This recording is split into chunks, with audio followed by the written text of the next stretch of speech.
แต่อยู่ใต้น้ำเราได้เปรียบลงเซ็ก20 คนก็เอาเราไม่ลงอ่ะ แต่มันโดนรวบในน้ำได้นี่ใช่ปะ น่าจะไม่นะ ผมไม่รู้ว่าเขาออกเก็บกฎยังอ่ะเพราะว่าผมคิดเทรนระยำไปอะเดี๋ยวตำรวจมา20 คนโดนผมต่อยตายหมดเลยอ่ะ อ๋อแต่ในวงแดงใช่ปะ ใช่ในวงแดงครับ ห้ามรวบเราก็เลยสู้ได้ ใช่เดี๋ยวรอยตีมาเนี่ยปีเตอร์ปีเตอร์เอ้า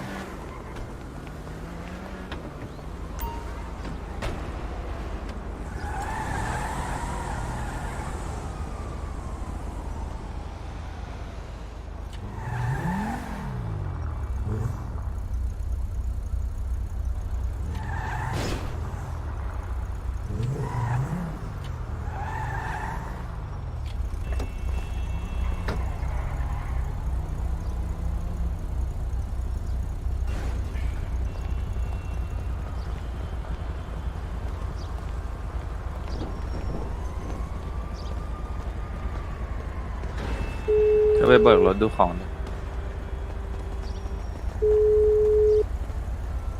ผักเค ครับลุง ไอ้หน่วยไอ้หน่วยอยู่ไหนได้รถยัง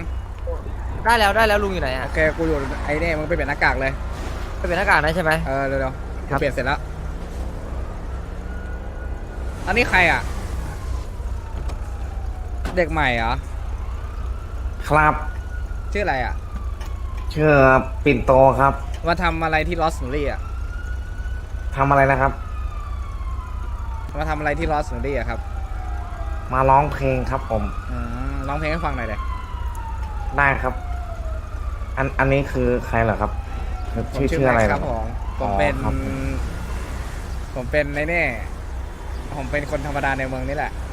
เด็กครับลุงครับอ้าว ไม่ได้ลง สวัสดีครับลุง เอาชอบอ๋อชื่อลุงเหรอครับ ใช่ ลุงแม็กอ๋อครับผม เจ้าเลยเหรอ ฟังเพลงแนวไหนครับ เอาเพลง ยัง ตืดๆ โอมอ่ะยังโอมอ่ะ ยังโอมก็ได้ยังโอมก็ได้ โอ้โหอย่างโอม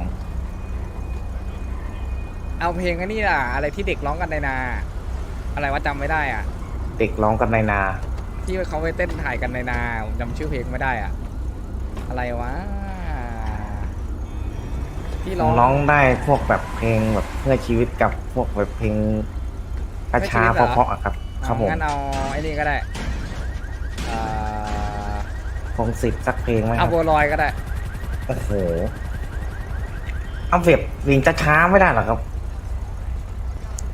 เพลงก็ช้าเหรอ พงศิษฐ์ได้ไหม เฮ้ยโคนันเลือกเพลงดิโคนัน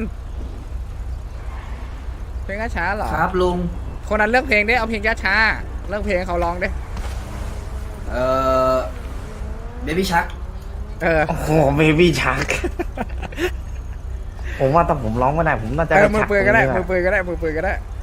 มือปืนดิน่าจะร้องได้อยู่หรอมั้ง น่าอยู่ครับ แต่ไม่รู้เสียงจะถึงไหมนะครับ เพลงเนี้ย เอาอะไรเอาเพลงที่เราถนัดที่สุดอะเอาเราได้ ได้เลยครับผม ลุง ขออนุญาตแป๊บนึงนะ งานเข้าลุง ขอเวลาอีกไม่นานก็ได้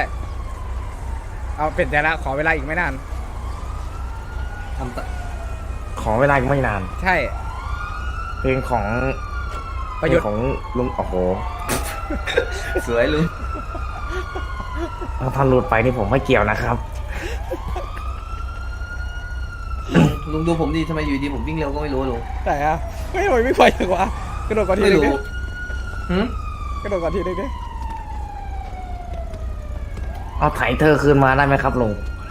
ขอเวลาอีกไม่นานวิ่งไวว่ะเท่ดีอ่ะก็ดีแล้ว ดูดิลุงวิ่งโคตร ก็ เร็ว ดี เลย ก็ดีแล้วโคตรโกงเลยไว้ดีตำรวจ เดี๋ยว ได้เลยลุงจะไม่บินละ ลุงเอาไถเธอคืนมาได้ไหมครับ ได้ออกประเทศเข้าไปเดี๋ยวเราจะหาย อะไรลุง กูจะฟังเพลงขอเวลาอีกไม่นานแต่เขาจะเอาไข่เธอคืนมาเพลงอ่ะ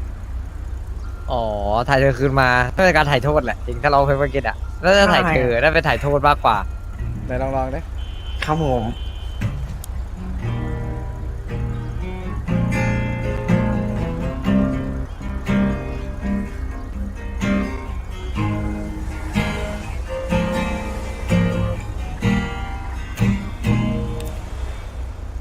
ผ่านไป2 ปี ไอ้เหี้ย ที่เธอมาหายจาก ไอ้สัตว์ ข่าวก็ว่าพ่อแม่เธอนั้นพาไปขายเจ็บและช้ำต้องจำทนเพราะความจนบังคับจิตใจ จากเชียงรายไปขายตัวอยู่สมัยโกรกพี่ตั้งตารอให้เธอกลับคืนบ้านตาถึงไม่มีทีวีตู้เย็นก็ไม่เห็นเป็นไรทิ้งความเชื่อค่านิยมของคนเก่าร้าสมัยช่วยกันทำนาปลูกข้าวยังพอได้อยู่ผ่านชีวิตมาชื่นชมโรคสวยได้เพียง15 ปีได้แค่นี้ชีวิตกลับมาพบกับความมืดมนผ่านมือชายเป็นร้อยเป็นพันต้องกำกืนและอดทนเพื่อเก็บเงินส่งบ้านไทยทอนตัวเองถึงใครๆรังเกียจเหยียดหยามตัวเธอพี่ยังรักเสมอถึงเธอจะเป็นอย่างไรอยู่ทางนี้พี่ทำงานทำนาทำสวนทำไรจะเก็บเงินไว้ไปไทยเธอคืนมาอยู่ทางนี้พี่ทำงานทำนาทำสวนทำไรจะเก็บเงินไว้ไปไทยทอนตัวเองจบแล้วครับ สุดยอดภู ข เขา อบคุณครับ ภูเขา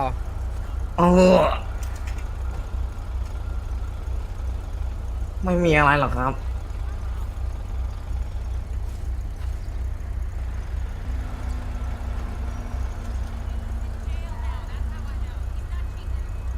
เลขกระเป๋าอะไร เลขผมเหรอครับ73ครับ ให้ค่าร้องเพลง200 โอ้โหขอบคุณครับ มาด้วย ขอบคุณครับ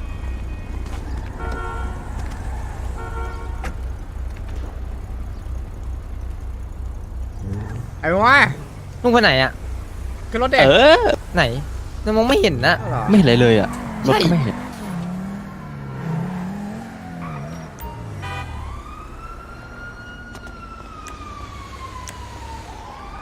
อ้าวไม่ต้องเบิกเหรอ มันอยู่ที่นี่แหละ สวัสดีครับคุณตำรวจ สวัสดีครับ ทำอะไรกันอ่ะ กำลังตามจับผู้ต้องสงสัยคดี แล้วไปตรงไหนต่ออ่ะ อันนี้ครับพอดีฆาตกรต่อเนื่องเนี่ย อ้าวเหรอ โทษทีครับ ครับ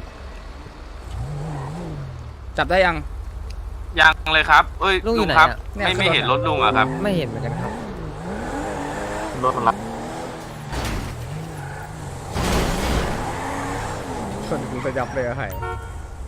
ไม่จะเสียตังค์ไอ้กู ลุงครับ หึ ดูแลตัวเองดีๆด้วยนะครับ แม่เวลาตัวเองอะอย่าห่วงผมขอบคุณครับ ครับผม หน่วยไปลองรถกันดีกว่า ได้สิ เงิน ไม่ขอยืมว่า เจ เป็นลุงขับหน่อยดิรถหน่วยกากอ่ะ เอ้ยไม่เอาเจอพอดกูก็ได้ เออ เห็นรถกูอยู่ไหม ไม่เห็นน่ะ ใช่เหรอ ไม่เห็นรถลุงอ่ะลุงเห็นรถลุงไหม เห็น มันต้องเห็นดิ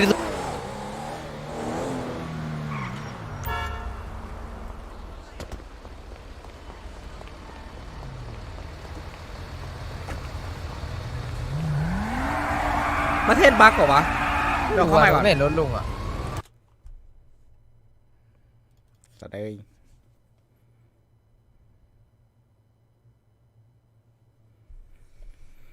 หมอน่าจะแจ้งมั้งผมคิดว่านอกนั้นไม่รู้หรอกครับ หมอน่าจะเป็นคนแจ้งอ่ะ หมออ่ะอาหายไม่แจ้งแน่นอน แต่หมอน่าจะเป็นคนแจ้ง ถ้าตำรวจรู้อะแสดงว่าหมอเป็นคนแจ้งครับ หมอแจ้งไว้ว่าผมกำลังออกจากเลเบลอะไรประมาณเนี้ยตำรวจก็เลยวนหาแถวเลเบลแทน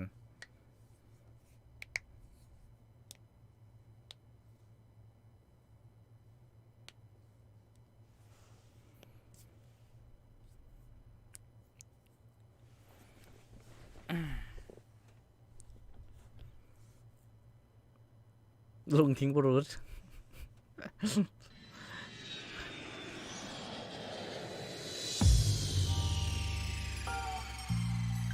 แต่ปล้นได้น้อยอ่ะปล้นได้น้อยจริงอ่ะ ประเทศมีคนเข้ามาใหม่ได้แหละครับ มีพวกทำงานอะไรประมาณเนี้ย พวกที่ไวริสเนี่ย ประเทศคนใหม่เข้ามาเยอะ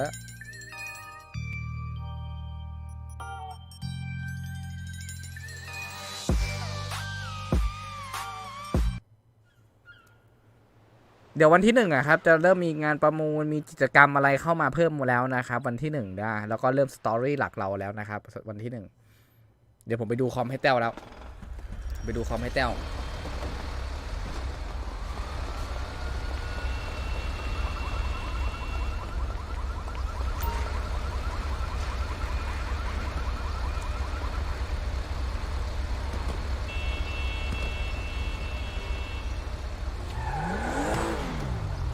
โอเค แล้วลุง โอเคแข่งรถเปล่า ตอนนี้เหรอ ให้ไปแล้วอ่ะลุง รอบนึง ตามมาไปจะต้องมาก่อน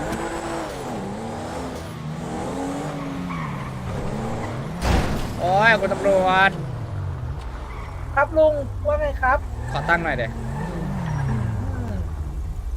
เมื่อกูไม่มีตังค์เติมน้ำมันอ่ะ เดี๋ยวน้อยให้ มา เดี๋ยวน้อยให้ เข้าข้างทางมาลุงเข้าข้างทางมา ขอบคุณครับคุณตำรวจคนน่ารักเลย ลุงเลขกระเป๋าครับ เลข95 คุณตำรวจรถผมสวยไหม สวยครับ รถน้ำพังน้ำแรงตัวเองอย่างนี้แหละครับ ครับลุงให้แล้วครับค่าเติมน้ำมัน ขอบคุณครับ ก็เหมือนกันเลยนี่ครับสองคันเนี้ย ไม่เหมือน